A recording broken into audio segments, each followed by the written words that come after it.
Hello दोस्तों, कैसे हो आप लोग? आई होप आप लोग बहुत अच्छे होंगे। तो आज इस वीडियो में आप लोगों को सिखाने वाला हूँ आपका लैपटॉप या कंप्यूटर में कैसे स्क्रीन वीडियो या स्क्रीन रिकॉर्ड कैसे कर सकते हैं। तो इसलिए बिना स्किप किए पूरा वीडियो एंड तक देखना ताकि आप लोग सीख पाएगा। तो सबसे पहले आप लोगों को सर्च बार में सेटिंग टूल सर्च करना होगा। उसके बाद आप लोगों को वीडियो आइकन दिखाई देगा। उसके बाद तो अगर एक क्लिक करना है, क्लिक करके तो आप लोग जितना लेना चाहते हो तो क्लिक करके ले सकते हैं।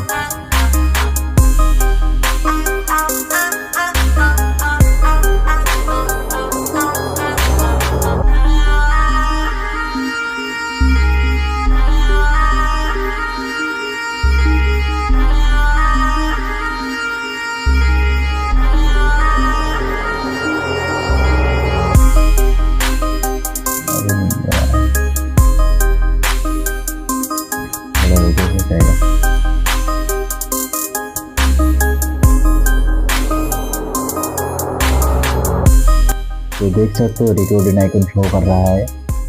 तो इस पर क्लिक करने के बाद स्टार्ट हो जाएगा। देखो रिकॉर्डिंग चालू हो गया है। तो इसी तरह आप लोग भी कर सकते हो आसान तरीके से। और इस वीडियो आप लोगों को थोड़ा काम आया तो चैनल को एक सब्सक्राइब करके